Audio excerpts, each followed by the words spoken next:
Jesus is coming soon. And before he does, there'll be a tremendous deception in the Christian world. Paul describes a deception taking place in his time in 2 Corinthians chapter 11, verses 13 through 15. We read that there were false apostles, deceitful workers, transforming themselves into the apostles of Christ. And no marvel, for Satan himself is transformed into an angel of light, or truth. Therefore it is no great thing if his ministers also be transformed as the ministers of righteousness, whose end shall be according to their works. It's hard for us to imagine that religious leaders throughout the years may have brought into the church false doctrines. But the fact is that just before Jesus comes, two groups of Christians will be formed. There'll be one group that is waiting for Jesus and ready for him when they see him in the clouds of glory. In Revelation chapter 14, verse 12, we read a description of them. Here is the patience or endurance of the saints. Here are they that keep or obey the commandments of God and have the faith of Jesus, the experience of Jesus. Another group is brought to view that are lost when God comes to this earth. In Revelation chapter 14, verse 9, we read, "And the third angel followed them, saying with a loud voice, If any man worship the beast and his image, and receive his mark in his forehead or in his hand," verse 10, "the same shall drink of the wine of the wrath of God, which is poured out without mixture into the cup of his indignation, and he shall be tormented with fire and brimstone in the presence of the holy angels and in the presence of the Lamb." It seems extremely important that you and I understand what the beast is and what his mark is. But how do we identify the beast and his mark?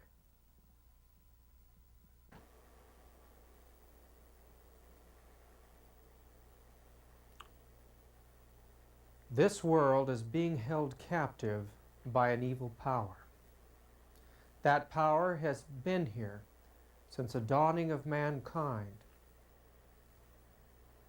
This power is trying to destroy every man, woman, and child in this world. And God brings it to view in Revelation chapter 13, verse 18. "Here is wisdom. Let him that hath understanding count the number of the beast, for it is the number of a man, and his number is 666. The number 666 is the number of a beast and the number of a man. It is the identifying mark of this power. We have to go back in time to the first civilization on the plains of Shinar in Mesopotamia. Here, as these nomads found a home in that fertile land, they had to confront dangerous creatures. This required an extermination process to make the land safe for them. The man that led out in that work was a man by the name of Nimrod, a mighty hunter before the Lord. This statue in the Pergamum Museum describes this early hero under the name of Gilgamesh.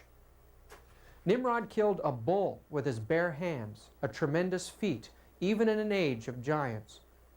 He also killed a lion with his bare hands, and these feats became symbols of his authority and his right to rule.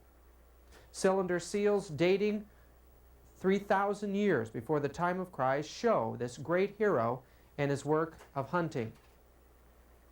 He also became a god to those people and forced them to worship himself.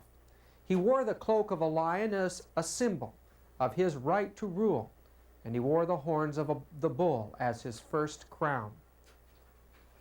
In time, the area of Shinar and Babylon broke up into various small countries, each with its own king. Each of these kings continued the tradition of having to kill a lion. Nimrod became the builder of the first great city. He's known as the great builder, the tower builder or bridge builder, the term Pontifex Maximus. He directed the people to build walls, but he's most noted for the building of a great tower. This tower was built in dedication to the astrological gods and especially the sun. It was in rebellion against God, the creator of the universe.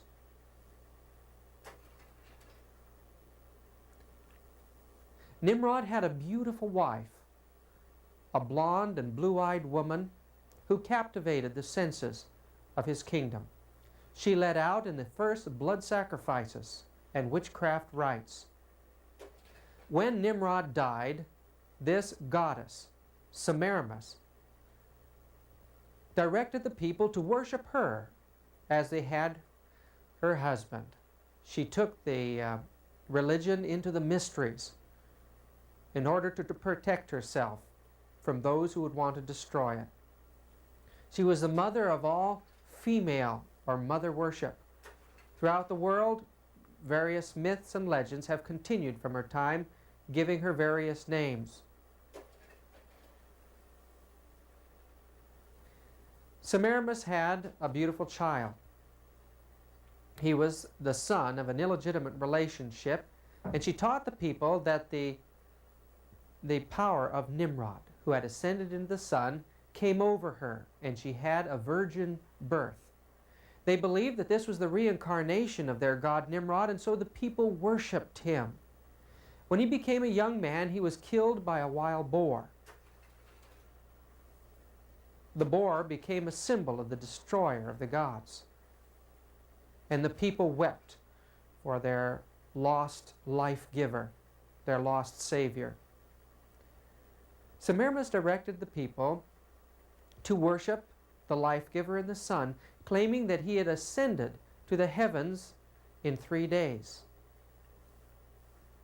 Indeed, all of the early astrological gods of Babylon were previously believed to be the departed spirits of their kings and their heroes. Thus was born in that land the worship of astrology. The stars became the chief focus of the priests. They watched their movements through the heavens. They plotted their movements according to the events that took place on this earth, and thus the priests believed that they were able to foretell the influences that these rulers of the heavens would have on life on this earth. They alone, the initiated priests, were allowed to know this secret knowledge. But in all their worship of the stars and the sun and the moon, they were in fact worshiping the departed spirits of their dead, and the religion of Babylon was the worship of the dead. The sun, of course, was the chief god. Its movements through the skies was carefully marked.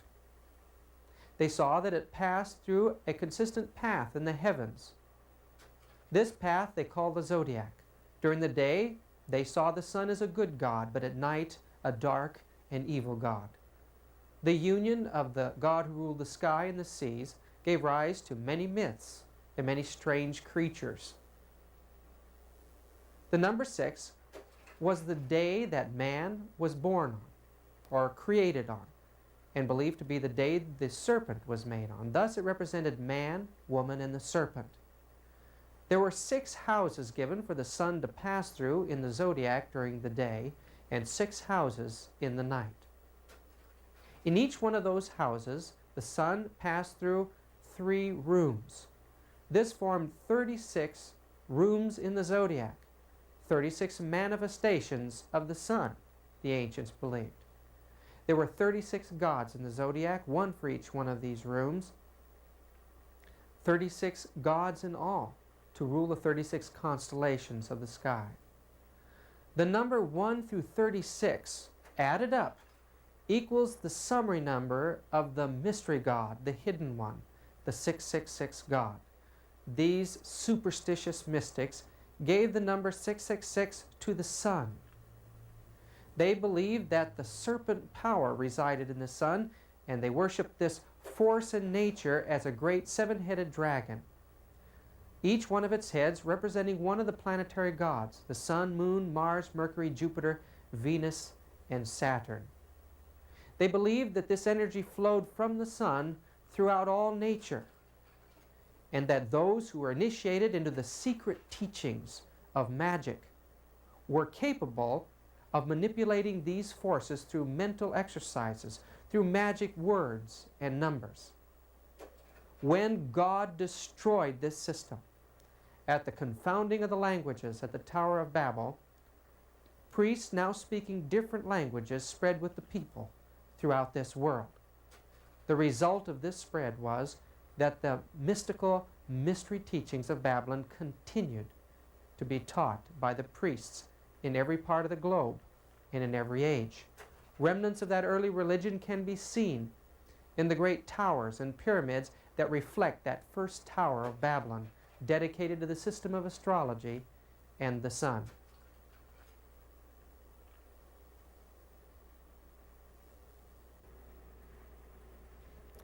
In the centuries that followed the time of Nimrod, Babylon came under the control of other kings.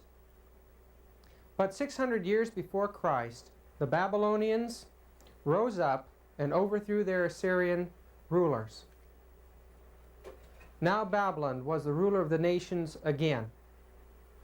Nebuchadnezzar and his father conquered the other countries. They took their kings and they made them into eunuchs. Their princes became servants in the house of Nebuchadnezzar. He also finished that tower, the ziggurat of Babylon. This ziggurat, on display in San Jose Rosicrucian Museum, illustrates that tower as described by Herodotus. The black base of the tower represented Saturn, the mystery or the hidden god that the Babylonians gave the number 666 to. The next level was represented by Jupiter. The next level, Mars. Then the Sun. Then Venus. Then Mercury and the Moon. And so the tower represented the 7 astrological gods that moved through the circle of the zodiac. The palaces and the temples of Babylon were largely plated with gold. Babylon was known as the Golden City, and in her streets the festivals of the sun, the ancient cult from Babylon, were worshipped again. Although now Nimrod and his wife had different names. Semiramis was now called Ishtar, and her son Tammuz. The main entrance to Babylon was the beautiful Ishtar Gate, dedicated to this moon goddess. It was blue, the color of the female. On the gate is a symbol of gods. Babylon developed 5,000 gods that the priests used to keep the people in superstitious bondage. The courts and the precincts of the temples were guarded by these great cherubim, part bull, part eagle, part man, and part lion creatures. This god in the British Museum is Umdugud, symbolizing the sun. One of the most respected gods of Babylon was the sacred palm tree, a symbol of the rebirth of life. The 666 god of Babylon was symbolized also as a statue named Marduk. These priests you see in the sacred ark bringing Marduk down the river were from the College of Pontiffs that surrounded the high priest, the Babylonian religion. That high priest was the king, the Pontifex Maximus. He ruled the country as God ruled the earth. His words were law, and his number as well was 666. Under his direct authority were the mystical priests and magicians of Babylon. These people controlled all education, all the economy and business. They were the masters of the world that they lived in. The people showed them reverent homage and worshiped them as if they were gods.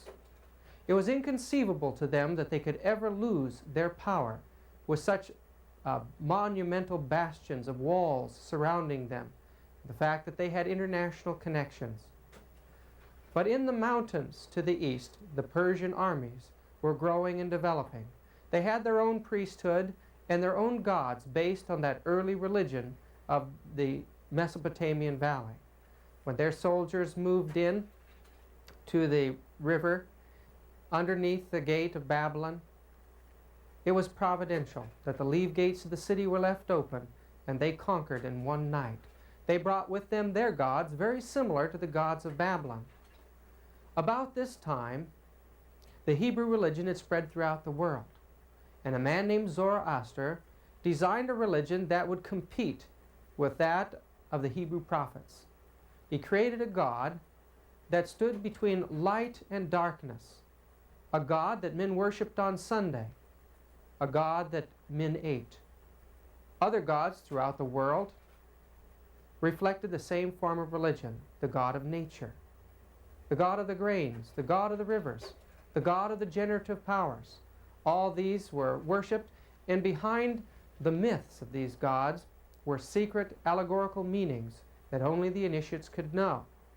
These secret teachings in Egypt fell under a number of different cults. The cult of Horus, or the cult of Isis, and the cult of Hermes. Hermes became the most popular of all the cults. Hermes was believed to be at one time a man, searching for the knowledge of truth. He received instruction from a great dragon stretched across the sky. 42 mystical books were written by Hermes called the Hermetic Mysteries. These were kept in the great library at Alexandria, Egypt. The ancient philosophers, Plato, Socrates, Pythagoras, those men who became the father of the modern educational system, were initiates into the mysteries of Hermes.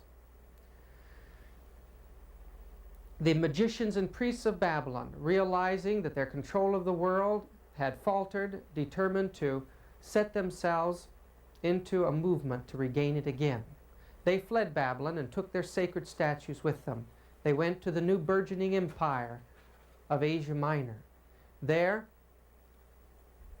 in the country of Pergamum, they established a city, a great acropolis called the Acropolis of Pergamum. Here they built temples to all of the great gods. The most important temple of all was the temple dedicated to the god Zeus. The front of this temple has been rebuilt in the Pergamum Museum in East Berlin, and all around the front of it is a great facade that shows the war of the Greek gods. In the temple itself, these priests kept a giant serpent. That serpent, or Aesculapius, was a god of pharmacopoeia, or sorcery, fascination with drugs and hypnotism and the magical arts. In these temples, they taught students how to carry on these rites of magical healing. The Babylonian priests continued to worship their secret gods, and in 168 BC, when Rome conquered the world, it was their plan to enter Rome and take over the world from there. In 133 BC, the last of the priest kings of Pergamum bequeathed the priesthood of Pergamum, the Chaldean priesthood, to Rome. And there they brought their Palladian and their sacred altar stone. Their god Stur, or Saturnus, added up to the number 666 in the Chaldean hieroglyphs. In Rome now, these priests continued to wear that sacred number in these amulets known as the Sigilla Solis.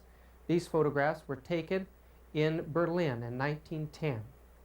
On the front of these sacred amulets are the numbers 1 through 36, scrambled up, the 36 gods of the zodiac.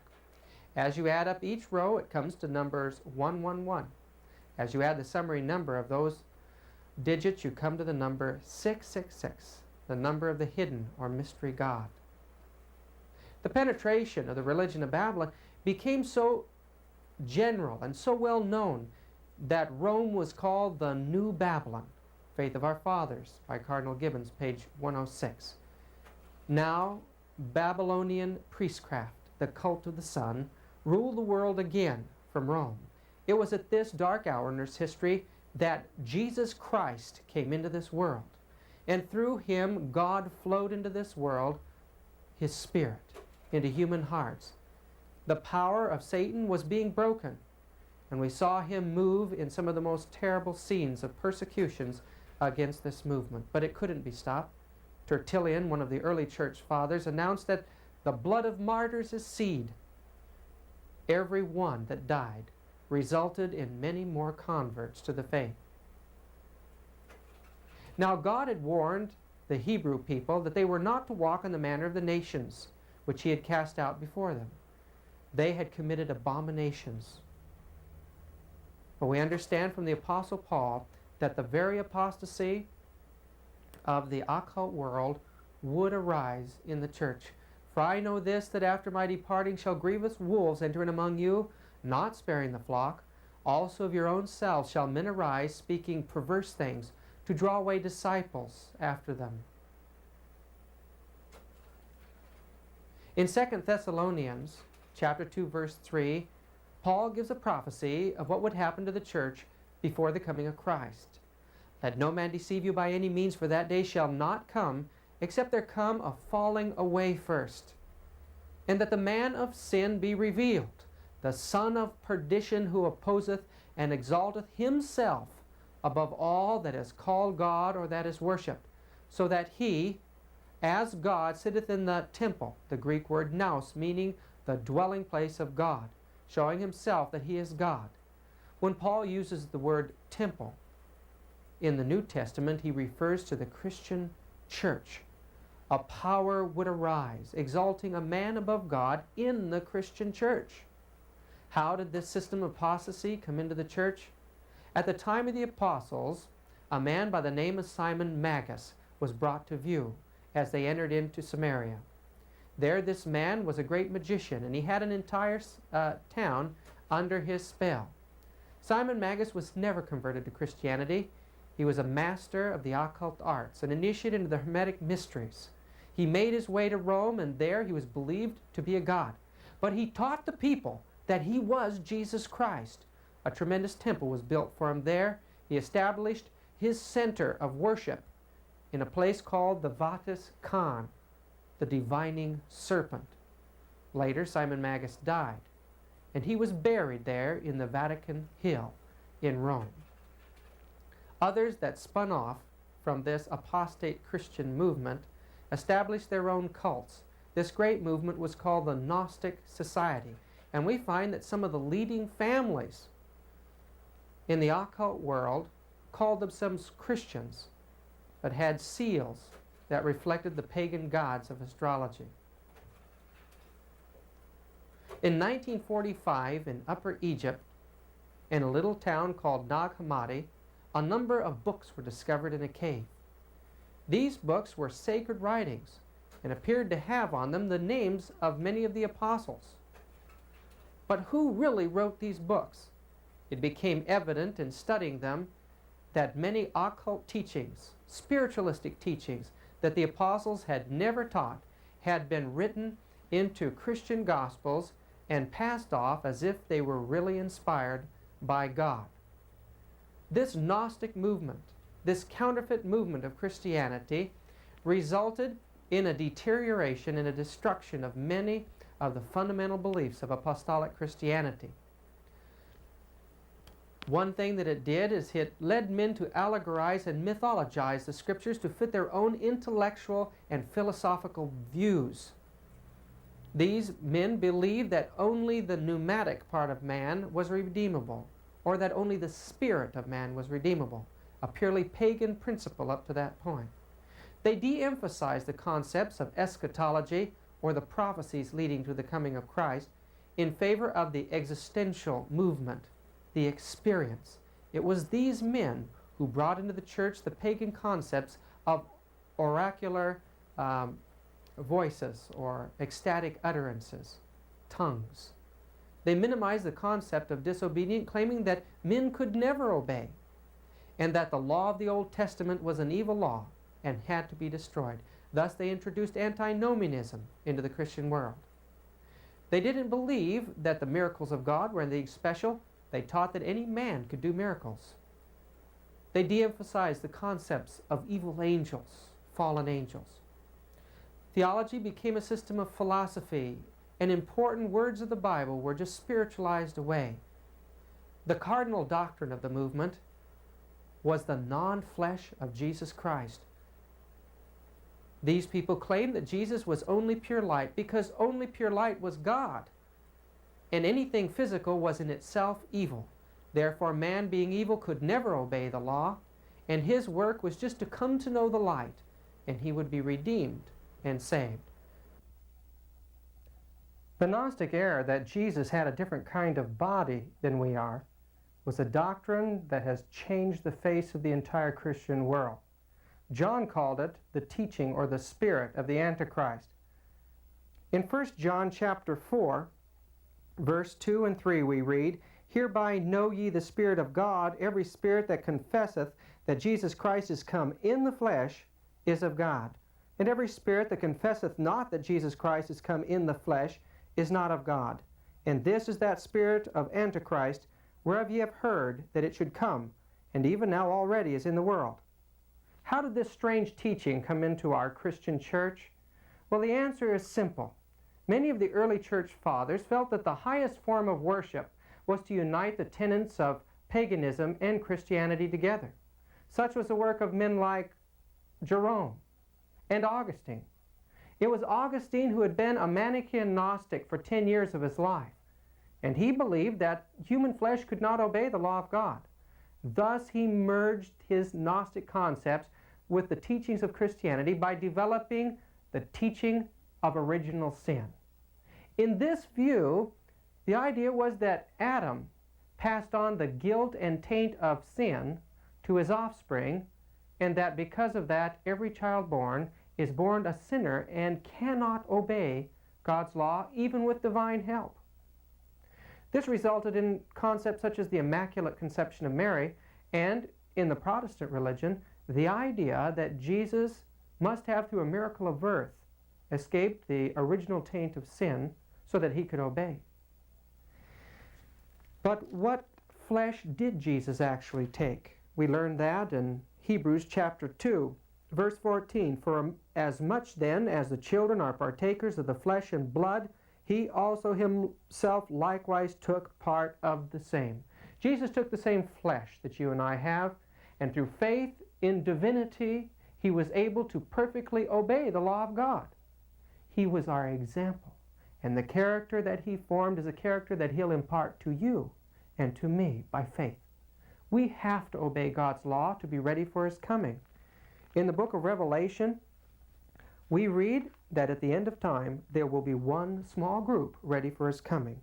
Revelation chapter 14, verse 12. "Here are the patience of the saints. Here are they that obey the commandments of God and the faith of our Lord Jesus Christ." We cannot expect to meet salvation with erroneous views of the Antichrist. We've got to study the Bible for ourselves. Look to Jesus as the author and the finisher of our faith. Obey his commandments through faith in him and be ready for his coming. In 312, the Roman general Constantine claimed to be converted to this new paganized form of Christianity. He claimed that while en route to battle, he had seen a cross in the heavens. In following this cross, he won the battle and claimed the victory for Jesus Christ. When Constantine came to power, although he was a worshiper of the god Apollo, he claimed that he was a Christian. Coins that were made after that showed sun symbols all around him.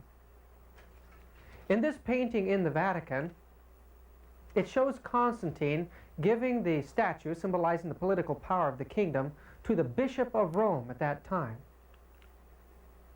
Whether or not this really happened is irrelevant, for we know that somehow the Bishop of Rome became the ruler of the entire Christian world. It's assumed that the Roman Catholic Church became the political authority over Rome. In this painting in the Vatican, we see the cross of Calvary taking the place of the statue of the sun god in a pagan temple. What really happened during those years? Well, in order to attach to Christianity great attraction in the eyes of the nobility, the priests adopted outer garments and adornments which were used in pagan cults. From the Life of Constantine by Eusebius, cited in Altai Nimalaya, page 94. So the Christians adopted, number one, priesthood, which was not a concept in Christianity, but pagan, and adopted the garments of these priests. What we see the priests wearing today in the Christian church are in fact pagan outfits. The church did everything it could to stamp out such pagan rites, but had to capitulate and allow the rites to continue with only the name of the local deity changed to some Christian saint's name. Religious Tradition and Myth by Dr. Edwin Goodnor, professor of religion at Harvard University, page 56 and 57. So the church adopted the pagan gods and gave them Christian names. Many of the gods we see, or the statues that we see, in the Christian churches today were originally gods that the pagans bowed down and offered sacrifice to. Confiding then in the power of Christianity to resist the infection of evil and to transmute the instrument and appendages of demon worship to an evangelical use, the rulers of the church from early times were prepared, should occasion arise, to adopt or imitate or sanction the existing rites and customs of the populace. Development of Christian Doctrine by Cardinal Newman, page 372. And in the next page he gives an entire list of paganism that had come into the Christian church. So the rites of Christianity today are pagan in origin by the church's own admission. From the foregoing, which treats merely of the more important solar festivals, it is clear that these products of paganism are as much in force at present as they ever were, and that the Christianity countenances and in many cases has actually adopted and practiced pagan rites whose heathen significance is merely lost sight of because attention is not called to the source whence these rites have sprung. So heavy was this infiltration that Sir Samuel Dill exclaims Christianity is only a sect of Mithraism. Roman Society from Nero to Marcus Aurelius, page 7. We know that Mithraism was the state religion of Rome at the time that the Christian church was established there. Evidently, tenets of Mithraism, such as Sunday worship and eating the wafer in the Mass, were adopted into Christianity at that time. Mithra worship was the worship of astrology and the worship of the mystical sun god and the god of nature. In short, sun worship, symbolically speaking, lies at the very heart of the great festivals which the Christian church celebrates today. And these relics of heathen religion have, through the medium of their sacred rites, curiously enough blended with practices and beliefs utterly antagonistic to the spirit which prompted them. Sun Lure of All Ages by Alcott, page 248. Scholars of the world, historians, and church leaders themselves admit that Roman Christianity is in fact pagan idolatry in a Christian guise. The symbols of the pagan world have been adopted into the Christian church and claimed sanctified by the union. In the book The Secret Teachings of All Ages by Manly P. Hall, we read, "Yet the cross itself is the oldest of the phallic emblems, and the lodge-shaped windows of the cathedrals are proof that the Ionic symbols have survived the destruction of the pagan mysteries. The very structure of the church itself is permeated with sexual symbolism or phallicism. Remove from the Christian church all emblems of priapic or sexual origin, and nothing is left." When we look into the Christian churches today and see those windows, the layout of the floors and the arches and the domes, we're looking at symbols of raw pagan sexual worship. The spires of the churches, the courtyards, all reflect the early concepts of sexual worship. When the zealots of the primitive Christian church sought to paganize Christianity, the pagan initiates retorted with a powerful effort to paganize Christianity. The Christians failed, but the pagans succeeded.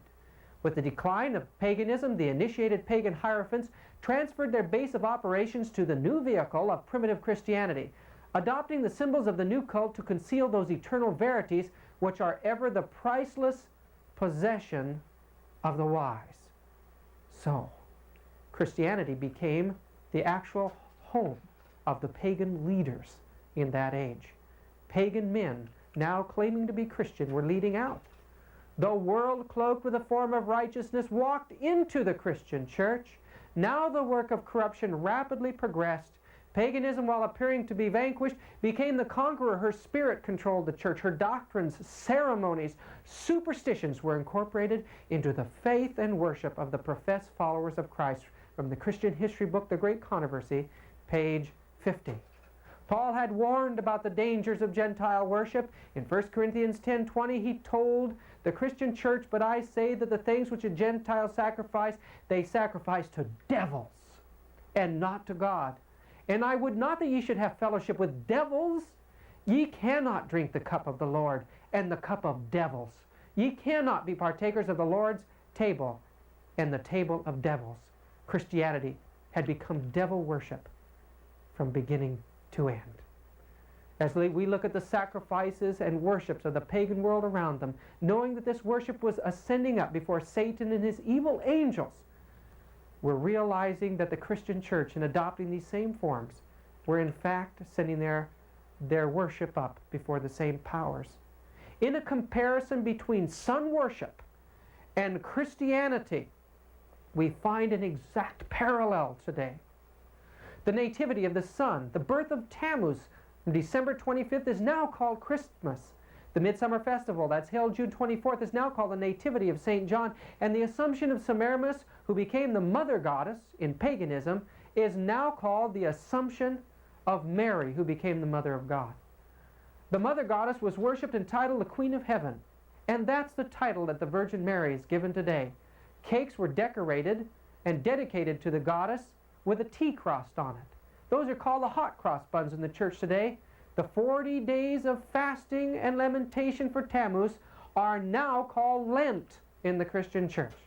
The festivals of Easter are still called Easter, and the resurrection of Tammuz at Easter and the procession of graven images during Holy Week is now the procession of the graven images of Jesus, Mary, and Peter, and of the saints. The veneration of graven images of Ishtar, Tammuz, and lesser gods of the heavens in the temples and in the courtyards is now the veneration of graven images of Jesus, Mary, and the saints. The belief in the immortality of the soul and the burning place of torment went on thousands of years in pagan idolatry. The doctrine of purgatory was borrowed from the concept of purgation of the Greek philosophy.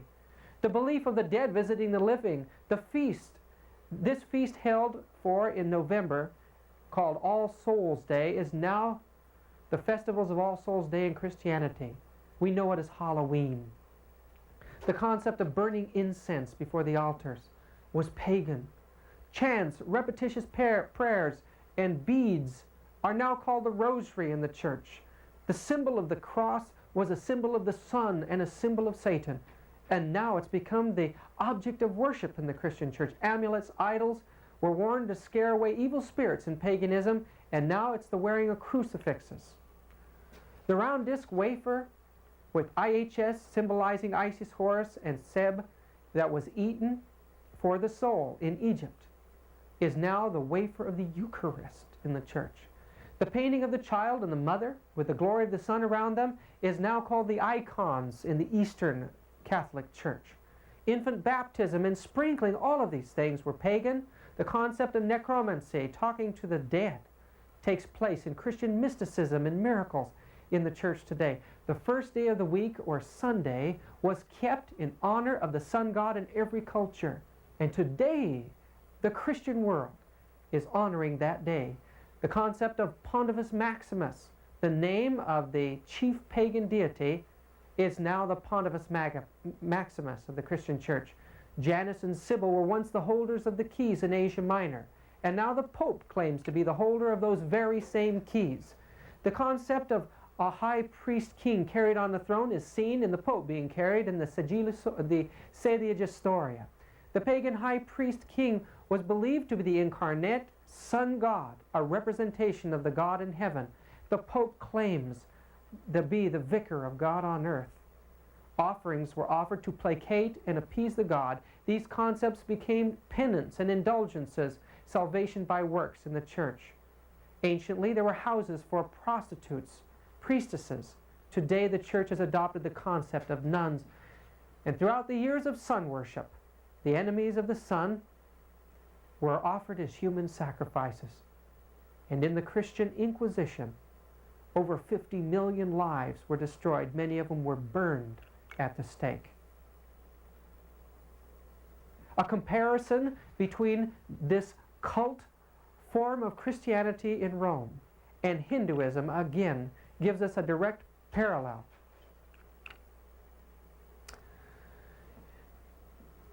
In Romanism, the Bible was kept away from the laity and put in an obscure language, and only the priest was believed to understand it. In Hinduism, it was believed that only the priest could understand the Vedas, and it was kept from the common people. The use of rosary or beads are to be found in Hinduism. The concept of penance is to be found in Hinduism. The prayers that are given for the dead are to be seen in Hinduism as well. The concept of a last rite as a man dies is to be found in Hinduism. The concepts of candles burning on All Saints' Days can be seen in the Diwali festival of Hinduism. And the relics of the saints or of the holy dead that are honored in the Christian church is a worship that has come from 2,000 years before in Hinduism. We know that Romanism sits up and watches the corpse at death, and so does the system of Hinduism. Candles burned around the grave or the dead is to be seen in Hinduism as well. Sanctuary lamps are seen in both the Hindu temple and in the Roman Catholic Church. Candles that are kept burning before images in the church were seen thousands of years burning before the images in Hinduism. Pilgrimages to shrines in Europe and the Catholic world today can be seen in the pilgrimage paths crisscrossing the Hindu world. Holy palm leaves are placed in the caskets in the Christian church, and holy grass was used in Hinduism for the same purpose. In Roman Catholicism, the Madonna and the Child are worshipped, the Queen of Heaven and her divine Son. In Hinduism, it was the worship of Lankriya and Deva, goddess and Queen of Heaven, and her chief son Indra, King of Heaven. The comparison between the initiations between the Christian nuns and the Pujnis, or the nuns of Hinduism, are identical in almost every way. Is Christianity Hinduism? Roman Christianity is Hinduism. Roman Christianity is sun worship. And even today, these rites are continued. As we go into the great Christian cathedrals of worship, we find that the rounds of ceremony there, the worship there is in fact the ancient worship that began on the plains of Shinar in Babylon so many centuries ago. How far did the church go in her compromise with pagan idolatry? I'm afraid that the facts would be shocking to you. We find in the book written by Richard Payne Knight on sexual symbolism that the church in southern Italy as late as the 18th century was still encouraging her people to bring to the church symbols of their sexual organs to be offered to the saint Cosmos, originally called Priapus by the pagans. It was discovered that in southern France, the church had sexual organs carved in the apex of their doorways for the people to look at as they entered the sanctuary. The most surprising and shocking part of this vulgar worship was the worship of Priapus in southern France, where this sexual god was placed as a statue under the name of Saint Photon in the sanctuary, and the young women were encouraged to give their virginity to it. God did not leave us without warning. We find that the Bible gives a clear picture of not only what God requires of man for salvation, but of the great dangers that face us in our war to keep the truth pure. The last of the apostles, John, was exiled to the Isle of Patmos. There it appeared that his work for the Lord was over with. But we find that God gave him a number of visions. Those visions gave a description of the history that God's people would face up until the end of time. John was given a vision of how close Jesus was to the church, and how much he loved them, and how he was taking care of them. Jesus was a great high priest in heaven, ministering his righteousness, his counsel, his rebuke and his warnings to his people. John was given a view also of the enemy of the church through its various forms. He saw the Roman pagan system as a great seven-headed dragon, and he also saw rising from that allegorical sea a monstrous beast with 7 heads and 10 horns. In fact, this beast was made up of symbols that was a combination of all of the systems of pagan idolatry that had dominion over the earth from the time of Babylon. What power came after the Roman pagan system passed off the scene? It was the Roman Church. And this great beast, which is a compromise of all the paganism of the fact, was in fact the Roman Catholic system. We find also in Revelation chapter 17 a magnificent view of the church as a harlot who has turned away from God and united with the political powers of this world. This woman's name is Mystery, Babylon the Great, the mother of harlots and abominations of the earth. And the Lord has warned us to not be a part of her. There are many ways of proving that the teachings of Babylon and the system of 666 have filled the church. Ancient Babylon is now ruins today. The land of Mesopotamia is just a waste place. But we find the curse that resides over Babylon is also over religious teachings. In the time of John, the ancient cults were almost a thing of the past. They were dying in strength. It was necessary for these mystics to regain their power through taking over the new system of Christianity. But they maintained their pagan idolatry. In the British Museum, this great boundary stone from Mesopotamia gives 5 symbols of the sun. Indeed, all of the boundary stones that are to be found around the Mideast give symbolism of the deities of the sun, the moon, and the stars, and nature. Only those conversant with the secret language of antiquity are capable of understanding the divine significance of these emblems from the secret teachings of all ages. Evidently, these symbols ever remained the same in their value, but their public meanings change from age to age. The number 6 can be stated in many different ways through the G, symbol of God, gnosis, generation, geometry, and goat. The S, O, V, and U were all serpent symbols. 3, 4, 7, 8, and 10 were numbers that were used to represent this cosmic power. The arrow, the cross, the circle and the cross, the stigma, and the 1 all symbolize the generating principle of the sexual god of nature. The next row represented this great 7-headed serpent, this great 666 power, the Trinity of heaven. And the last row, the S, or the shin of the Hebrew alphabet, was a trident symbolizing Trinity. The pentagram represented the forces of nature. Up, when one point pointed up, it represented the upper houses of the zodiac. When it pointed down, it represented the rulership of the lower houses of the zodiac. The equilateral triangle equals 360-degree angles, and when it was placed over itself, like this hexagram, or the 6-pointed star, it symbolized the generative powers of nature and became the evil star in witchcraft. All of these symbols represented the same thing. The occult priests believed in one monotheistic force that surrounded them and flowed throughout all nature, but they taught the people a superstitious fear religion of many, many gods. They surrounded these poor people's lives with myths and symbols of gods.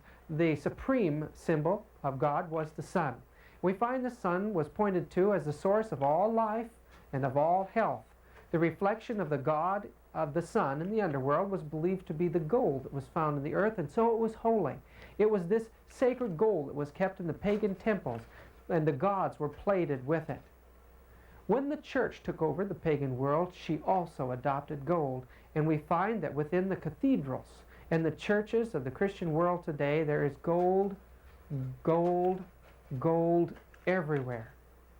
The treasuries are filled with gold. The statues are gold, and the architecture is gold. In fact, the church itself has the largest percentage of gold of any organization in the world.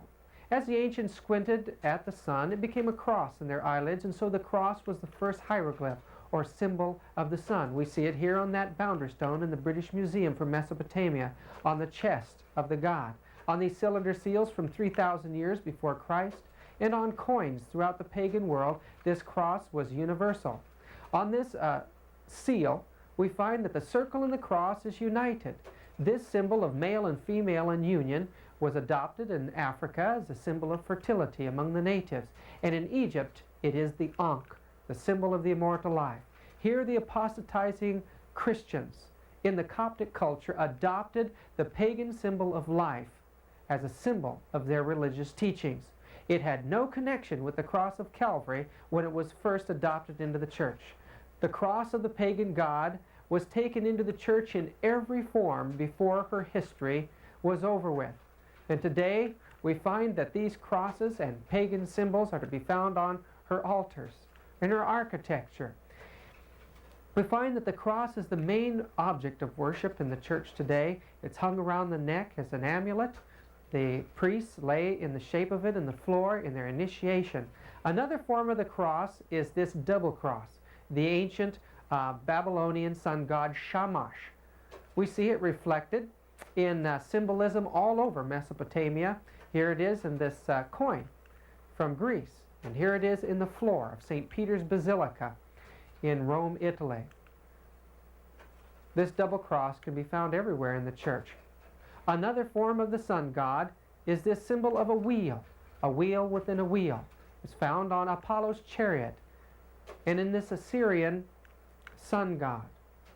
This Egyptian god Hathor, the eye of Osiris, is a wheel. Just as in Konarak, India, there are wheels all around the temple complex there. This Buddhist solar wheel is found in Thailand, a Persian solar wheel, Greek solar wheels, and this Roman solar wheel is in a libation bowl of this Roman priest. In 1963 in Tikal, this sacred libation bowl was discovered. It's a wheel within a wheel. And if you'll notice the double cross and then the single cross in the middle, it's a perfect solar wheel, just like the wheel in St. Peter's Square at St. Peter's Basilica, the largest solar wheel in the world. Solar wheels can be found all over the churches today. Wheels in the ceilings and wheels in the floor. Here we see a picture of a bishop holding a wheel and a painting of Mary holding a wheel herself. Another form of the wheel from the Orient is the wheel of life, the Buddhist wheel of life. It represents the three aspects of the cosmic forces. It can be seen on their advertisements and in their work. This Shinto shrine in London shows this solar wheel of the sun, 3 sixes in union. And just down the street and around the corner is Westminster Cathedral. And on the floor in one of her chapels is the same Oriental solar wheel, 3 sixes in union. Sol, or the sun god, was universally worshipped throughout the world. We found not only in Rome but in Greece. This face in the sun, representing the spirit of the sun, can be seen. Here on a temple in Greece is the god Apollo. And notice the straight and wavy lines. It represents the merge of male and female. The very same symbolism is to be found on this Catholic altar or in this Catholic pulpit in Scandinavia and on this Jesuit chapel. In Burgos Cathedral, the sun is looking around behind Jesus on the altar, while in the canopy of Bernini in St. Peter's Basilica in Rome, faces of the sun look down at you from the top of the canopy. Other churches show the sun in the apex of the dome, ceilings, and in floors. The sun is everywhere throughout the Christian system today. This heart shows the rays of the sexual symbolism around them. The pagans worshiped the heart. They would tear it from the flesh and offer it to the sun while it was still beating. This worship of the Sacred Heart can be seen in statuary all around the world. This is the statue of Quetzalcoatl, and although his chest cavity is just ribs, the heart is alive, just as it is on the chest of Jesus Christ. These Sacred Hearts become an important part of the worship of the Christian Church Here it is in a window above the clouds as the sun in the sky, or as the heart of Mary with 7 knives stuck in it, a reflection of the ancient worship of the 7 planetary gods. The sun is also seen as a red disk. In Egypt, it's the god Ra. We find here Osiris is holding up the sun, or over the head of Horus, Haraki. These red circles can be seen in the floors of the churches or on their altars as well. Above the head of the king in this tomb is the symbol of Trinity in Egypt, 2 serpents around the red sun, representing Ra, Amun, and Osiris. As we look back to the chapel in Westminster Cathedral, we find 2 serpents intertwined around a red disk. Why has the church adopted these things? The golden disc also represents the sun. We see it not only in Egypt, but in Scandinavia. Evidently, this disc is placed behind the head of a deity to indicate that it is God. Even throughout the Orient, we see this over and over again, and behind the head of St. Peter. These discs, once called aureoles, now called halos, have filled the church, a remnant of sun worship. This blazing disc around Krishna is clearly a halo, and this ring around this Hindu god is clearly a halo. And here the same type of ring is behind the head of Mary.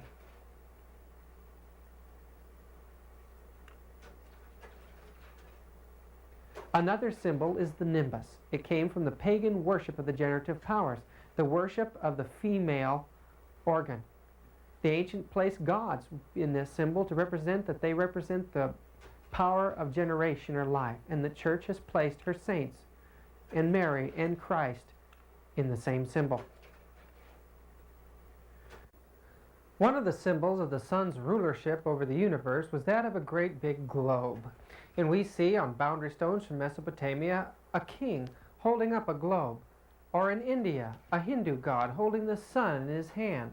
In Egypt it was a scarab beetle that was worshipped as the one who held the globe across the sky, or the sun. This idea of holding a globe can be seen in the Greek worship. Hercules holds that globe as he fights his way through the 12 houses of the zodiac. Mithra of Persia holds that same globe, a symbol of the ruler of the zodiac, as well as Isis of Egypt, or this Roman Pontifex Maximus, or Caesar with the globe in his hand. The church adopted this symbol of the 666 God and places it in the hands of its own deities, such as Mary and Jesus. Another form of holding up the universe is seen as being done by Catholicos or Atlas in this picture. We find that it's reflected in Roman Catholic altars and on the top of the tiara in the Vatican, where a large globe is found on the top of it, and a great orb is found at the top of St. Peter's Basilica. On this stone found in South America, even these primitive people worship the sun. And we can see that one of the symbols of the sun is a triangle. Far away, thousands of miles across the ocean in Northern Ireland, we see that these ancient Irish people, pagans, carved the triangle on their great monolithic stones as a symbol of the sun. The American Indians carved that triangle on their terracotta coins as a symbol of deity. In Egypt, the triangle also was a symbol of the sun god. Pythagoras used the symbol of the triangle to represent all the mystical powers of God. Wherever we go in the pagan world, that triangle is seen.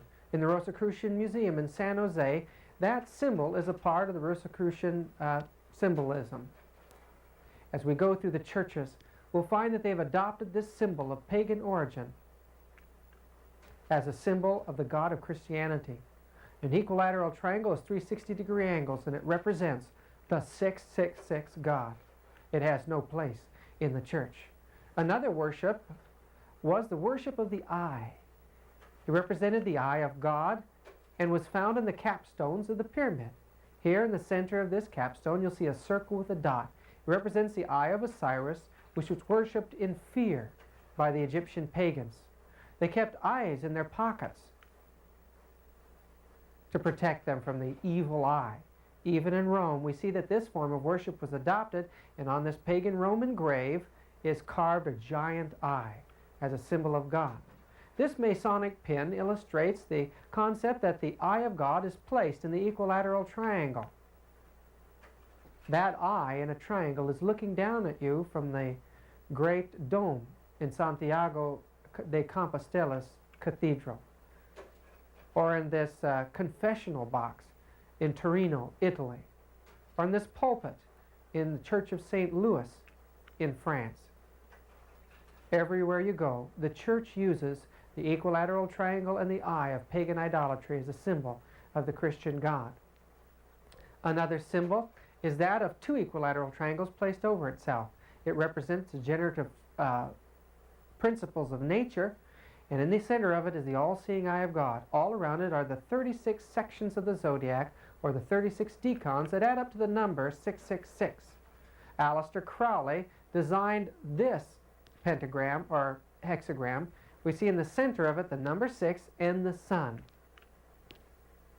These symbols are found in the Christian churches as well as in the system of pagan idolatry. Here on a Catholic altar is that satanic symbol in the floor of a cathedral in England, and on the ceiling in Westminster Cathedral in London. Everywhere you go, you'll see these symbols that came from the occult in the church. Here in San Francisco, in the Jesuit chapel there, San Francisco University, the same symbolism. Now that hexagram forms a six-sided object in the center. It was believed that the bee who pollinated the flowers formed the hexagram in the wax because it was a symbol of God, and the bee can be found in the artwork throughout the churches.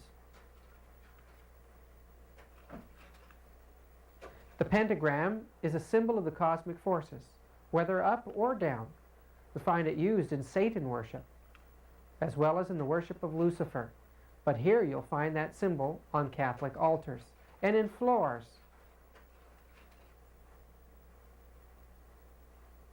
The scallop shell was a symbol of the universe, or the universal power. We see it reflected in many ways here on the head of Neptune, ruler of the seas, or here held up by Atlas or Catholicos. On this Roman grave in Rome, Italy, the scallop shell represents the universe, and the stairway represents the stairways to heaven. Venus is being born on that pagan symbol, the scallop shell, and here in the scallop shell, she's disrobing herself. This is a Greek coin with a scallop shell.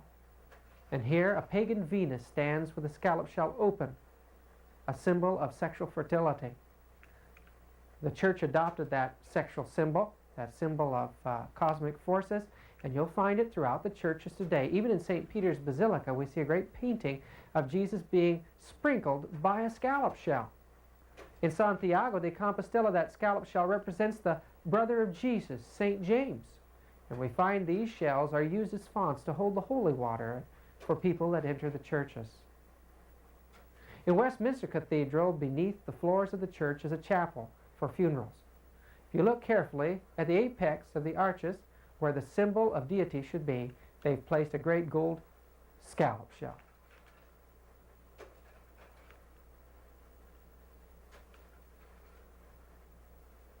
In the Vatican in Rome, we find that one of the most prominent symbols of the church there is of a great big scallop shell, symbol of the astrological powers. It has no connection with Christianity at all. And here in the floor at the Chiesa del Gesù, the Church of the Jesuit, is a sun connected to the scallop shells. The ancients believed that as the sun went into the sea, it became a fish god. And in Babylon, that god's name was Owains.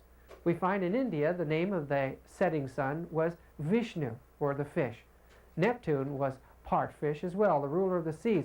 And in Egypt, we find that Isis transformed herself into a fish while looking for the dead body of her husband. We find that in Assyria, this concept of the fish was worshipped as well. On this Wasserbecken, or this laver that's set before a pagan temple, we find that there are carvings of priests all around it. These priests have an interesting outfit on. On their heads they're wearing fish heads, or as Layard, the archaeologist, called them, fish's mitres.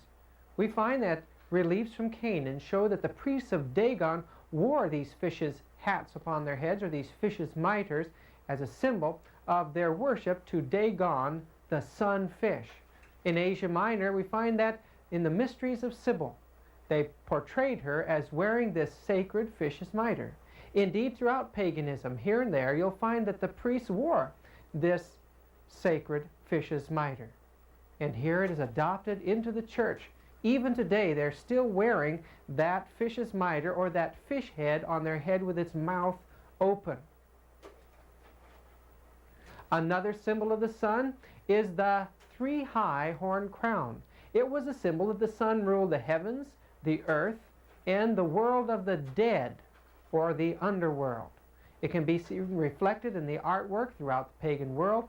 And here we see a Mesopotamian king with a tiara on his head, Krishna with a tiara on his head from India, and the apostate Hebrew religion of the Kabbalah shows that their great sun god, the 666 god, wore upon his head the tiara, the three-high crown. The church adopted this three-high crown to show the pagan world that the Pope himself was the God on this earth. In the Vatican today, we'll find that there's a great tiara that represents that position of the Pope and is used in certain ceremonies. The crescent, as it lays on its back, is not the moon. It represents the female sexual powers and was worshipped as the womb of heaven. Here it is on the cylinder seal 2,500 years before Christ. It shows it as the deity of the skies. Venus, in the statue from the Vatican Museum complex, has a crescent on her head similar to horns. Indeed, the worship of the crescent began with the worship of the horns of the cow, the mother of the bull, which they believed was the generator of life. Around the head of the moon goddess of Rome is the crescent moon. And here, around the head of the female goddess is the horns in this birth of Mithra carving. Lilith of Babylon, the goddess of the world of the dead, or the world of the gods, is shown standing in the crescent made up of two antelopes. In the church we see a goddess standing in that sexual symbol as well. It is not a moon in that form. It is the same as it ever been in pagan idolatry. It's a symbol of the female generative powers. In Scandinavia, we find the statue of Mary in the middle of reindeer antlers. Because there weren't any cows up there, they put her in the middle of those antlers as a symbol of her power. But one of the most startling depictions of Mary is in southern France in Lyons. There at the great cathedral, Mary is seen as wearing the horns upon her head. And the breastplate of the Hebrew priesthood is to be found on her chest. This makes Mary the mediator between God and men. Nothing could be further from the truth. The Bible tells us that we only have one priest and one way to heaven, and that's Jesus Christ himself.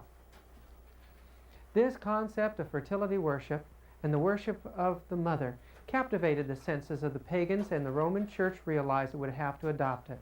This instrument, called a sistrum, was used in the dances of the pagan priestesses. Here Isis, the queen of heaven in the Egyptian cult, is seen carrying that sistrum. Isis, in Manly P. Hall's book, is quoted as saying, "I, Isis, am all that has been, that is, or shall be, no mortal man hath ever me unveiled. The fruit which I have brought forth is the son." The son of Isis is Horus. And in this picture of Isis and Horus, we see her standing in the middle of a nimbus with the zodiac all around her. Her child is the sun god. And when we go to the Vatican, we'll find a great Madonna figure there in St. Peter's Basilica, holding in her arms her baby. And that baby in this Christian statue of a Madonna is the sun. This allegorical concept of the mother and the son can be seen in Egypt and in India here with Devaki and Krishna, as well as the Orient. Both Japan and China have had their Madonna and child figures. This concept of Isis can be seen in statues throughout the Roman Empire. These were the statues that were adopted by the church first for Mary and Jesus. When you look at Mary and Jesus in the churches today, you're looking at an ancient worship that predated Christianity, the worship of the child and the mother. Other statues of the child, as if it's a god itself, can be seen in paganism, but here is a statue of Jesus, separate from the adult statue of Jesus and worshipped as a god in itself.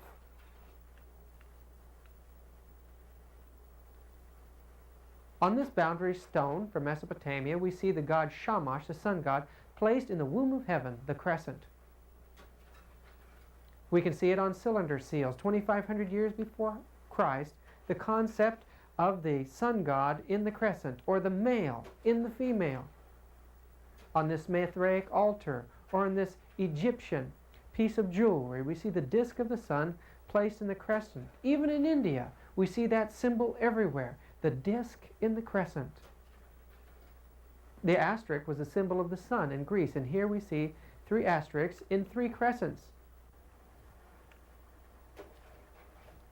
On this Mesopotamian relief, notice the deity of the sun and how it's represented in the sky.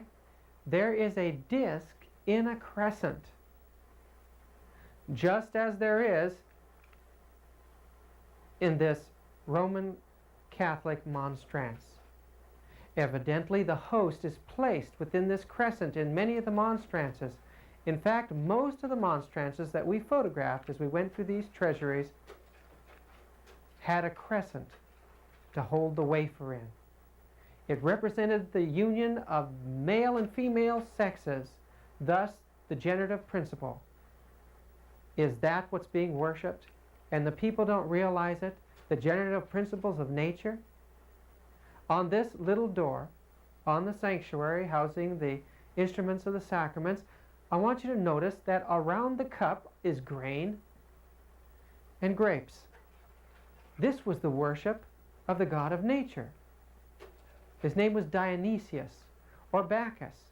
In Rome, the gods of nature were often depicted as little goat-like men that had grapes, fawns, or satyrs. The worship of the sun god could be worshipped through drinking the grape. It was believed to be his blood. We know that in Mexico, to the sun god, the mace was made in a meal and given to the people to eat. In Egypt, a wafer was served in dedication to the god there. And in Greece, to the generative principles, these wafers also had a place in the communion of the gods. At the Acropolis in Greece, the high priest had 3 strong men bring in bulls. He baked wafers and put them on the altar there. When a bull ate a wafer, he was killed, and then he was skinned. The people were encouraged to eat pieces of the bull's body and tear them apart, eating the blood and the flesh. Then the skin was filled with grain, and the people again were to tear apart the body and eat the grain. It represented that they were incorporating into their bodies the generative powers. This same form of worship was seen in the Persian god Mithra, the state religion of Rome. Here, these Roman initiates would take a wafer and eat it. In their initiations and their rites, they copied the pagan communions that had existed before. God was called into that meal, and it was passed around among these soldiers. Myth worship is probably the closest to the systems of Roman Catholicism today. It's amazing, then, to find beneath the great cathedrals of Europe excavations of pagan temples where the Christians were first encouraged to worship by their priests and religious leaders. In St. Peter's Basilica, we find that there are some magnificent candlesticks that are used in the Mass. Now, if you look closely at each one of these candlesticks, there's a face on it. And we would assume that that face should represent the God that the Mass is honoring. But looking closely at those faces, you see the head of a being that is part man and part goat, That, friends, is a symbol of Satan. And many of these people don't realize that as they honor the Mass, they're carrying on pagan rites to Satan that existed thousands of years before. In St. Mary's in San Francisco, we see this wafer on display in the monstrance, and beside is a door that shows 6 hot cross buns. It was believed that the grapes were the blood of the god Bacchus, and that the one who drank it and became drunk had his spirit within it. It was an important part of initiation in the mysteries and plays an important part in the ritual of the communion in the Roman Church today, claiming that they're actually drinking the blood of the god. The Bible says that lest ye drink my blood and eat my flesh, you have no part with me. And now in the church only the priests are allowed to drink the wine. In the Vatican, on the chalice there, we find a strange looking face. An ugly man smiling with goat's horns. Again, we're looking at the worship of the generative principles of nature. How is it that God in every age could look at this and still love those who are doing it? We know that God is of infinite love. And he knows that man is confused, and he longs to have them wake up. Many, many years ago, a being that was the most glorious outside of deity itself rebelled against heaven. How art thou fallen from heaven, O Lucifer, son of the morning? For thou hast said in thine heart, I will ascend into heaven, I will exalt my throne, I will be like the Most High. This created being wanted to be a creator. He took upon him the symbol of deity, and he was cast out of heaven. John saw him as a great dragon trying to destroy God's church. As far back as we go in pagan idolatry, the symbol of the serpent was the symbol of those who worshiped the sun. From Babylon to Palestine to Persia, the serpent became a supreme symbol of deity. We know that in Asia it represented the energies of nature. In India it represented many aspects of God, as in Egypt where it represented the chaos, the energies where life came from. It represented the urea, the sacred asp. Here on Nefertiti's hat we see the urea, the sacred asp. The cherubim with wings protected the pharaoh, and even Tutankhamun had 2 little serpents with wings beside him. It represents the gates of the soul, or the spirit itself from dead. It represented the spirit of the sun. And we find that the convoluted body of the serpent on the graves represented the transmigration of the soul. At Hatshepsut's temple tomb in Upper Egypt, we note a winged serpent with its body spiraling all the way to the sanctuary, representing that one must pass through the serpent to reach God. We know that in Central America, Mexico, and South America, the serpent was worshipped by the natives under the name of Quetzalcoatl or Kukulkan, both flying serpents representing the sun or the morning star. At Chichen Itza, the great temple there, has a stairway leading to the top of it that is bordered by 2 winged serpents. In Greece, the name of the serpent was Asclepius. He was a counterfeit healer, and he was worshipped all throughout the Greek Empire.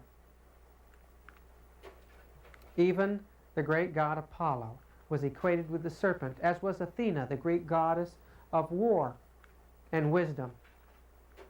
In Rome, the serpent became a symbol of healing, as well as the spiritual powers that carries the soul across the heavens at death. In Scandinavia, everything revolved around serpent symbolism. The ships were made into serpents and dragons, and the stave churches that these people worshipped in had carvings of serpents all over. At this stave church, I noticed that above the door was a body of a serpent with its neck forming the lattice work and great wings spread out on either side. One had to pass through this serpent door in order to get into the sanctuary. Here in Chinatown, you have to grab the handles of this serpent door to get into the business. And in Thailand, we find that on either side of many of the entranceways to the temples there are great serpents. This temple shows a winged dragon eagle, and a winged dragon lion handle, and a winged dragon goat handle, and finally a great winged dragon itself. These handles have to be pushed before the doors will open. But as one gets back from this sanctuary, you'll notice that it's not a pagan temple, but it's St. Mary's Cathedral in San Francisco. And the court is made of 3 rows of 6 crosses in each row. 6, 6, 6. The altar has 6 steps to the top of the sanctuary. Why are these pagan symbols still used in the church? The church has used them for so long that it knows nothing else but pagan symbolism. All through the years, we find that the serpents are to be found in the churches, on our tombs and in the floors, or here in Westminster Cathedral above the head of Jesus. Most of the dragon serpents that we saw in one place were to be found in the Vatican, or the Divining Serpent Center. Here, dragons looked at us from above graves, on floors, or on artwork. Even the canopy was copied from the ancient serpent pillar altars of the ancient world. Those great spiraling canopy pillars represented the serpent around the staff. The serpent represented the energies of both good and evil. And we see here 2 serpents holding up the cosmic egg. That egg is to be found at the top of Bernini's canopy as well. The ropes were used in paganism to symbolize the serpents, and we find them on the crests of the popes. In the large hall of Bernini in the Vatican, the church is symbolized by a great golden dragon. Down beneath the floors of St. Peter's Basilica in the crypts, we find that one of the popes that called himself Six has upon his tiara 6 serpents. The lightning bolt was a symbol of the serpent power, and the ancient gods were believed to be able to wield it. As far back as ancient Gilgamesh, we see that this lightning bolt was to be found in the hands of these pagan gods of Mesopotamia. Both the priests and the kings himself carried these divining rods. This Assyrian king from the British Museum holds with his hand a symbol that represents the roll of thunder and the flash of lightning. Osiris is shown holding serpents in his hand, and even Tutankhamun held the serpent staff in his hand. This Etruscan deity is holding a serpent in her hand, and even in the Greek religion, we see Athena holding a crozier in her hand. From the Acropolis, it's clear that that crozier is in fact a serpent. In the Mayan religions, the priests there carried these serpent croziers in their ceremonies, and we find that even in the Orient, in Japan, these little croziers, remnants of the divining rods, were held by prelates. Scandinavia had its serpent crozier as well, held by its priests. This Etruscan priest holds with his hand a spiraling crozier. In Mesopotamia, the priests there held croziers as well. And in Berlin, we photographed this crozier head from the land of Shinar. It has a serpent on the end of it, and this clearly has no relationship with the shepherd's staff, as the church claims. Her prelates carry these croziers even today, just as the ancient magicians and mystics did so many years ago. Many of them have serpent heads on them. Some are carved out of ivory, and still others are carved out of the bones of saints, making them more holy or more sacred.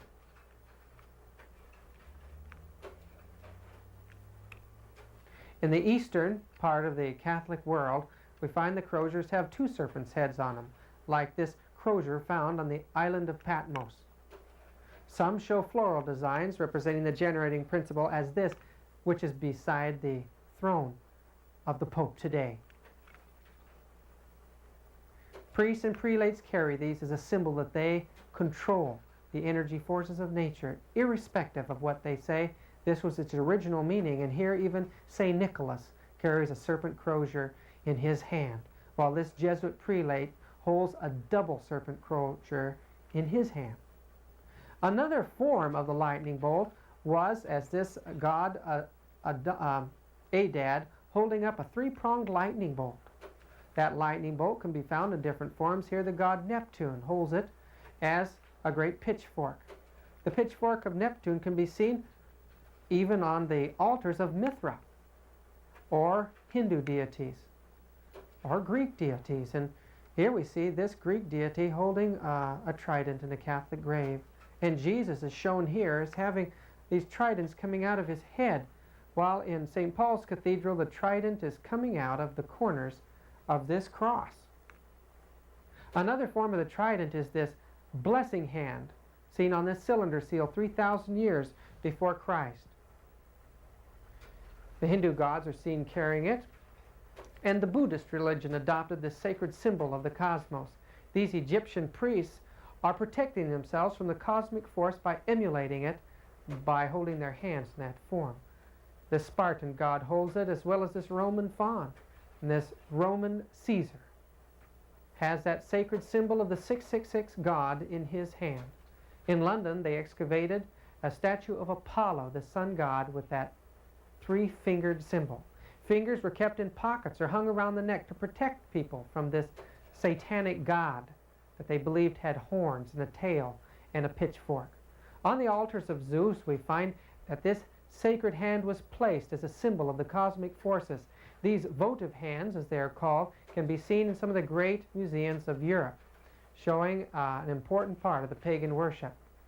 Richard Payne Knight donated his collection of sexual symbols to the British Museum, and one of the most important one was this hand representing the cosmos. Here we see the male and female finger raised up together, and the thumb as a generating principle with a pine cone on it. Around it is a serpent representing the energies, a goat's head, symbol of fertility, in the palm, and an altar with 3 wafers on it. Beneath that is a Madonna and a child. On the back of the hand are symbols of all the astrological gods. These hands were extended to the initiates, and it was believed that energy arced from these hands and flooded them, giving them a cosmic rebirth. It's an amazing thing to see this hand in the Christian church. It's an abomination to God. It represents the 666 God, the rulership of the zodiac. And even today, in a modern age, there are priests and popes that still show the satanic sign. Another form of that sign is this ancient symbol of the male generative organ from this altar in Mesopotamia, or from the head of this Babylonian genie god. You see this fleur-de-lis, as we call it today. Here on the head of Isis, the fleur-de-lis, or in the symbol of Bacchus, the sexual force in nature. But you'll see it on lamps and on altars within the Roman Church today. The holding of the lightning bolt can be depicted as holding fire, as Zeus throws his lightning bolt here. But the church is shown, and Chiesa del Gesù, the Church of the Jesuit, holding a lightning bolt as well. This Mithraic lightning bolt shows arrows. Arrows, universally, are a symbol of the forces of nature, the sexual energy. Here Krishna holds an arrow in his hand, and this Greek doctor in an Asclepian temple holds an arrow in his hand as a symbol of the healing forces of nature. This boundary stone from Mesopotamia shows that arrowhead as the god himself, and we know that these arrows were kept to protect the people from what they believed to be the evil forces. The Romans made an arrowhead out of iron and used it to sacrifice their offerings to the sun god with. It was this satanic symbol that Jesus was crucified with. But the church adopted it because it was pagan, and now it's used as a symbol of deity in the church and worshipped on altars and floors. This chalice shows 3 of these pagan arrows holding up the cup. And the Chiesa del Gesù, we see an arrow through a symbol of the female womb with a serpent with its tail in its mouth around it.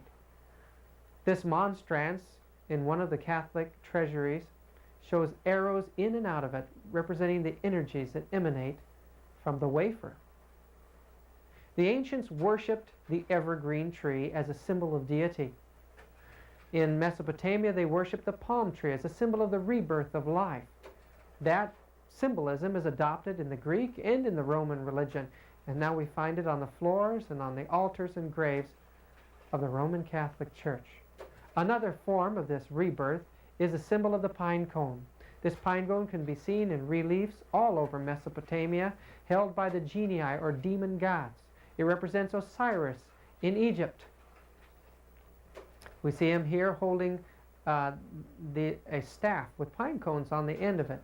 In the Cairo Museum, Tutankhamun holds a pine cone staff as a symbol of his power to rule, and this Hindu god is carrying a pine cone in his hand.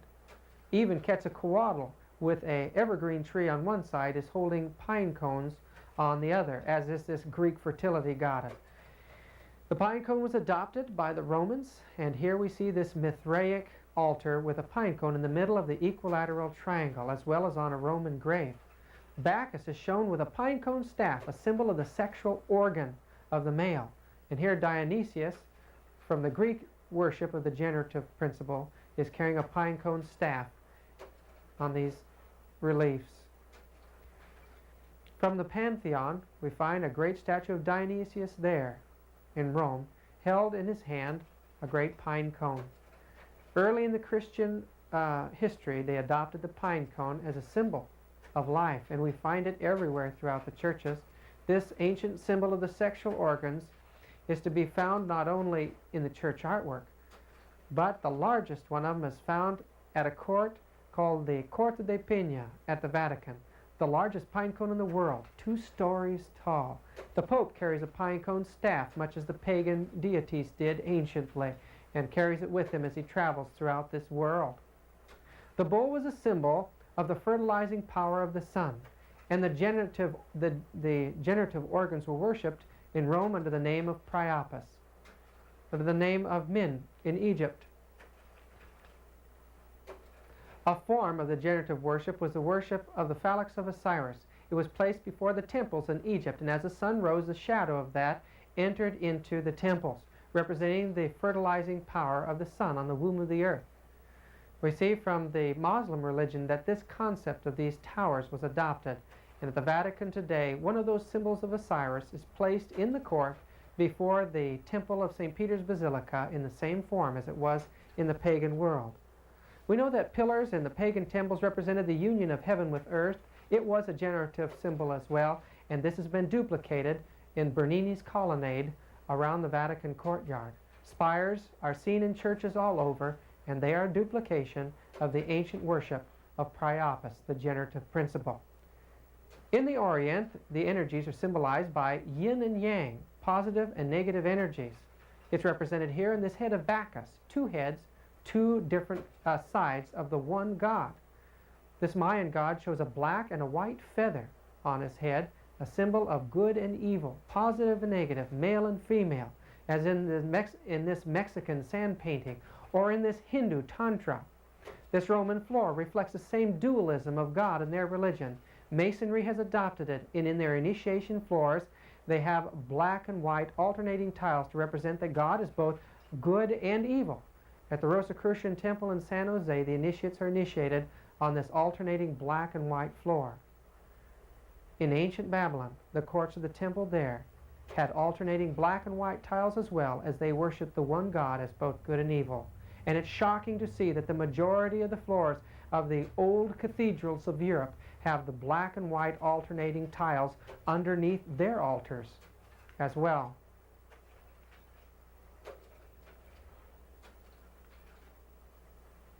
The god of darkness, the god of mystery, the god of evil, was the mystery god, Stur, Saturnus.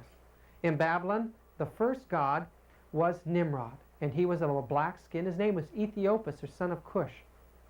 Osiris, which was the same legend but in Egypt, was a black god as well. We see that throughout the pagan world, many gods are depicted as being black, such as Vishnu in the Hindu religion, and Krishna, the supreme manifestation of the Hindu deity. Going back to the Vatican, we'll find that there Peter is black as well. As the foundation of the ancient Babylonian system was black, so the foundation of the modern one is as well. Kissing the feet in pagan idolatry symbolized the worship of God. We find in the Hindu religion they kissed the feet of their spiritual masters and believed that vital force and energy would flow through these pictures and carvings of feet. In a Hindu temple, we watched people kissing these feet, and it was explained to us that these were the lotus feet, and they received energy from that. But as I was in the St. Peter's Basilica and saw people lined up to kiss the feet of Peter there, I realized that even the foot kissing had been adopted into the system of Roman Catholicism. The holding of the keys was pagan in origin. It represented the one that opened up the light and closed the world of darkness. The Pope claims to have that power today. It was first given to him in the 4th century in a dream where Janus and Sibyl, the pagan gods, came and gave him the keys. This omnipotent power that's claimed for the Pope gives him the authority over the world of hell, a religious teaching that was adopted to keep the people in abject terror and fear. It has no origin in Christianity. It is believed that the Pope has the power to release these people from hell if he would like to. But as we go back into the system of pagan idolatry, we will find that every culture had their form of hell, from the Orient to the Babylonian world. There's nothing new about eternal burning hell. The pagans often symbolized the departed spirits of the dead as birds. They saw the eagle flying above the heaven, and to them it was an excellent symbol of the departed spirit. And we see this concept of the eagle carved on tombs and graves. The great phoenix represented the rising of the sun, and the double-headed phoenix represents the supreme aspect of God, that he's both good and evil. The winged spirit here represented that man's departed spirit ascending into the heavens. And in the churches, we see these birds everywhere. The phoenix is often seen as carrying the scriptures on its back. These birds have no place in the churches, but over and over again they are placed on altars, such as this pelican feeding her young.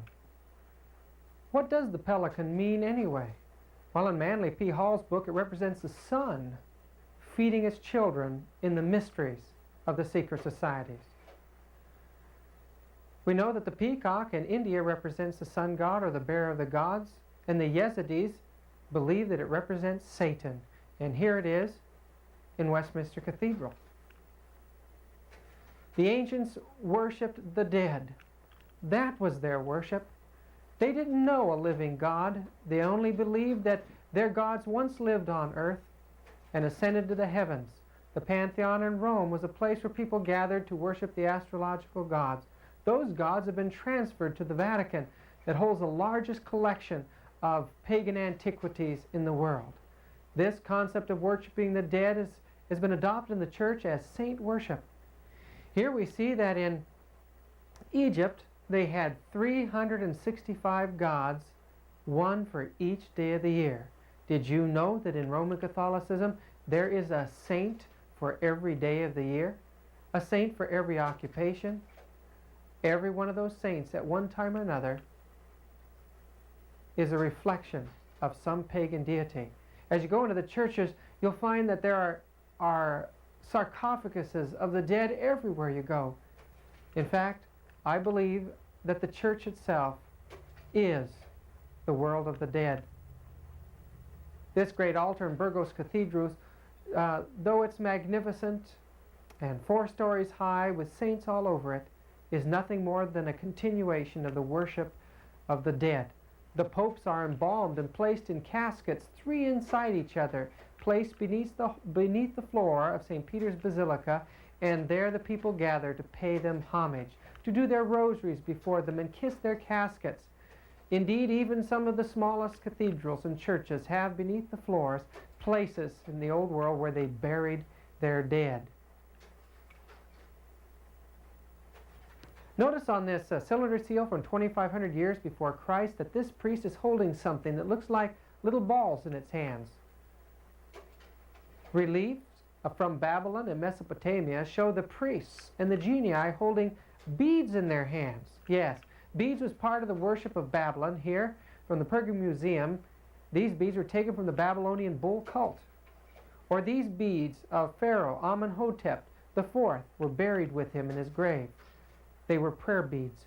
And throughout Egypt we find them in the graves as a special part of the worship of those people. In India, the Hindu religion and the Buddhist religion all used beads in their prayers. Even in the Muslim world, we find that prayer beads were an important part of the worship of Allah. And when you see prayer beads in the church, you know, as a matter of fact, that they are from the pagan worship. They have no place in Christianity. Candles represent the immortality of the soul. The fire was the earthly representative of the sun. It was ever to be kept burning in the pagan temples, such as this Buddhist pagan temple. But when you look at the altars in Catholicism today, there's not even a faint reflection of paganism. It's an absolute image of the pagan world before.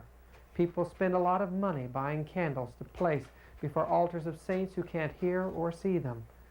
Incense is offered up around the altars during the Mass and during the ceremonies of Catholicism in the same way that incense is offered up in the Orient in Hinduism centuries before. But the strangest part of Catholicism is its veneration of a human priesthood. In the book Dignities and Duties of the Priest, or Silva, we find that St. Alphonsus de Liguori gives the doctrinal view of the position of the priest. We find in obedience to the word of his priest, hoc est corpus meum, God himself descends on the altar, that he comes wherever they call him and as often as they call him, and places himself in their hands, even though they should be his enemies. And after having come, he remains entirely at their disposal. They move him as they please from one place to another. They may, if they wish, shut him up in the tabernacle, expose him on the altar, or carry him outside the church. They may, if they wish, if they choose, eat his flesh and give him for the food of others. Oh, how great is their power! The people have to come to the priest to receive the sacrifice of Christ. The power of the priest is the power of the divine person, for the transubstantiation of the bread requires as much power as the creation of the world. Thus, the priest may be called the creator of his creator. The idea that Jesus is recreated and his sacrifice duplicated in every wafer is an abomination. The priest is the most sublime of all created dignities, an infinite dignity, an astounding miracle, great, immense, and infinite, exalted above all celestial heights. He is inferior only to God. The priests in this position stand in the very place that the pagan priests did of the ancient world. Christ never initiated an earthly priesthood.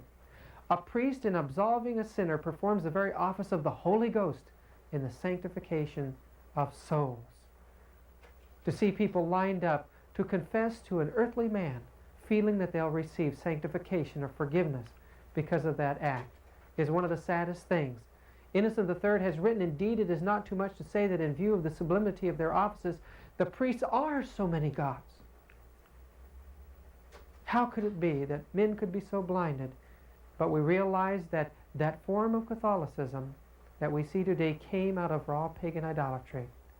As priests were set aside for the worship of God, so women were set aside in the ancient temples as Vestal Virgin or priestesses. Today we find young girls are prepared for a female form of priesthood, the nuns. The nuns in the open convents appear to do many wonderful things, but in the closed convents they're used by the priests. There they suffer, and there they die, and never allowed to see their family or their friends again. We don't fully understand what goes on behind the closed doors of those convents, but someday I pray to God that they'll be opened up and the truth will be revealed. The wearing of towers symbolized the rulership of the heavens, the earth, and the underworld, the great tower builder, the Pont Maximus, and this is the name of the Pope. It's to be seen over doorways and on tombs throughout the Vatican.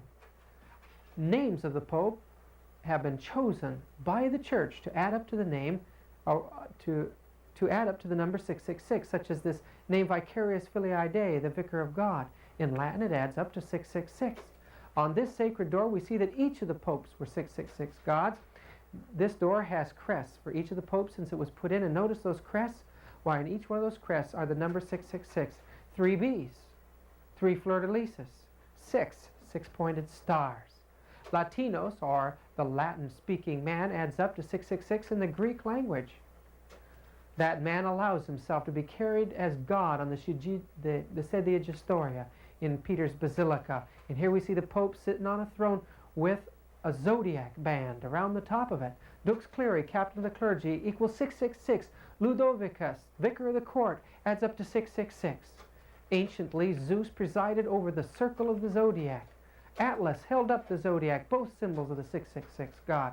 But here on this publication published in Rome in 1527, Pope Clement is seen sitting on the zodiac. One part of the universe turned by a devil, and the other part of the universe turned by an angel. The Pope here is being depicted on this book of astrological charts as the 666 God, the ruler of the zodiac, the God of both good and evil. Italica ecclesia adds up in the Greek language to 666, the Italian church. The center of that church is St. Peter's Basilica in Rome today. And as you get up above and you look down over the colonnade, you'll see that it's surrounded by solar symbols. A Latina Basilica, the Latin kingdom, adds up to 666 again.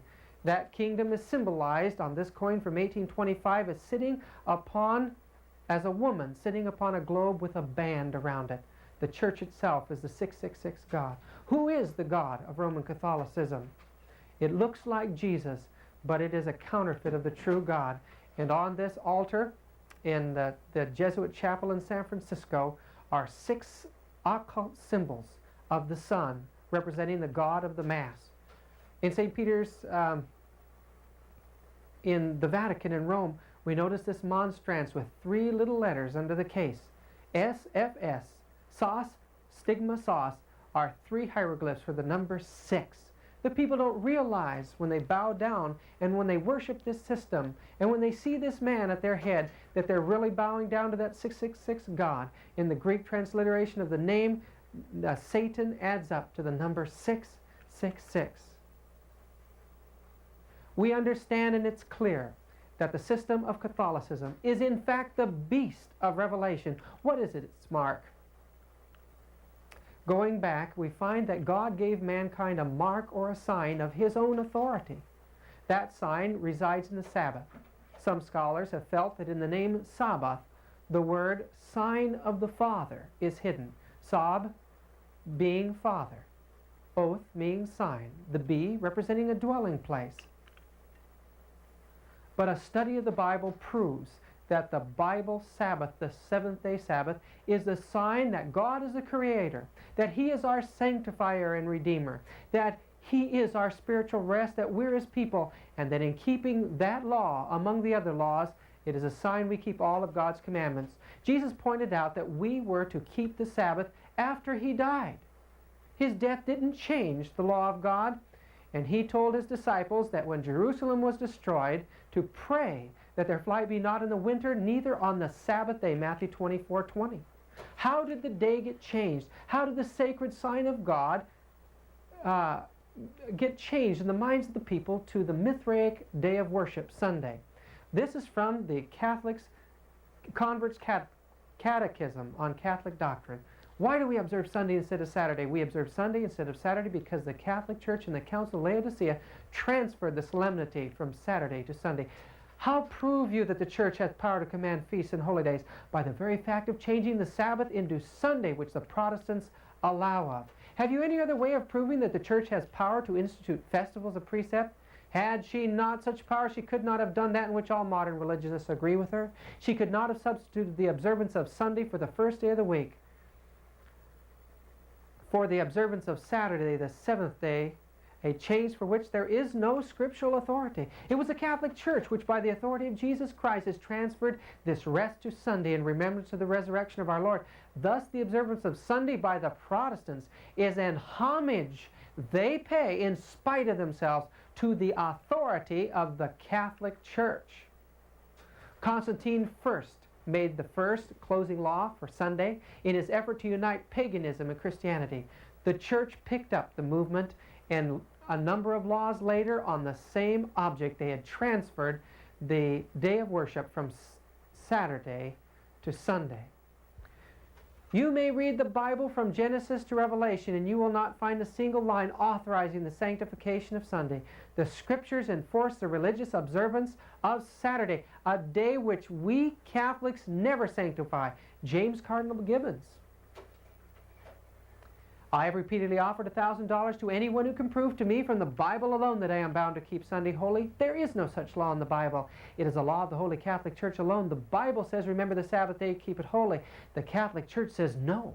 By my divine power, I abolish the Sabbath day and command you to keep holy the first day of the week. And lo, the entire civilized world bows down in reverent obedience to the command of the Holy Catholic Church. From a lecture from T. Enright, 1884. Again, he says, I have repeatedly offered $1,000 to anyone who will prove by the Bible alone that Sunday is the day which I am bound to keep, and no one has called for the money. It was the Holy Catholic Church that changed the day of rest from Saturday, the seventh day, to Sunday, the first day of the week. Again, Tienrai, 9 years later in 1893. From this we may understand how great is the authority of the Church in interpreting or explaining to us the commands of God, an authority which is acknowledged by the universal practice of the whole Christian world, even of those sects who profess to take wholly the Scriptures as their sole rule of faith, since they observe as the day of rest not the seventh day of the week as commanded by the Bible, but the first day, which we know is to be kept holy only from the tradition and teaching of the Catholic Church. Henry Gibson, Catechism Made Easy. Reason and sense demand the acceptance of one or the other of these alternatives, either Protestantism and the keeping holy of Saturday, or Catholicity and the keeping holy of Sunday. Compromise is impossible. James Cardinal Gibbons, Catholic Mirror, December 23, 1893. In 1893, Rome gave a challenge to the Protestant world. That challenge to the Protestants was because the Protestants wanted to enforce a federal Sunday law in this country.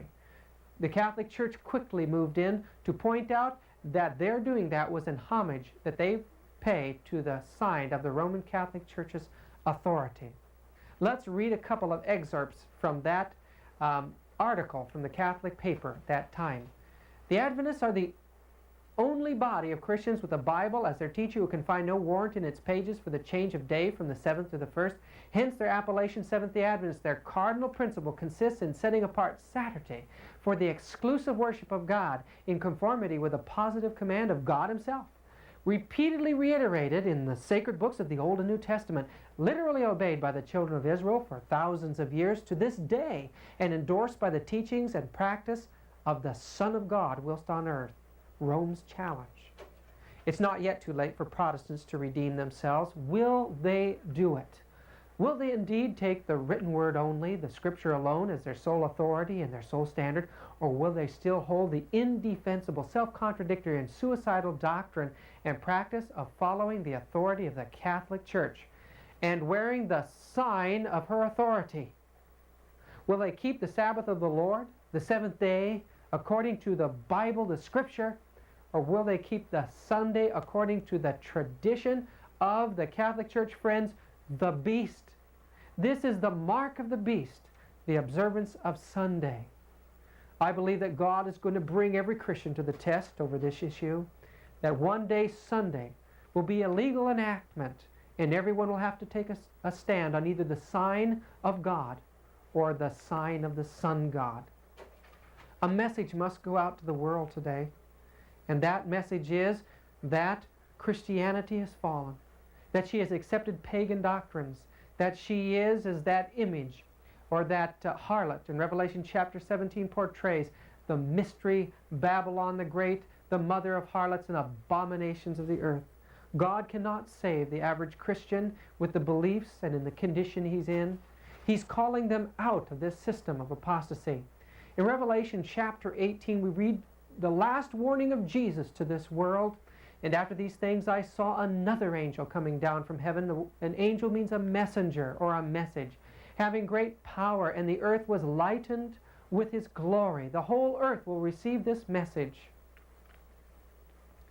And he cried mightily with a strong voice, saying, Babylon, or confusion, the great, is fallen, and is become the habitation of devils. The Christian church has become the habitation of devils, folks, and the hold of every foul spirit and the cage of every unclean and hateful bird. All of the teachings of the worship of the dead of paganism are to be found within the doctrines of apostate Christianity today.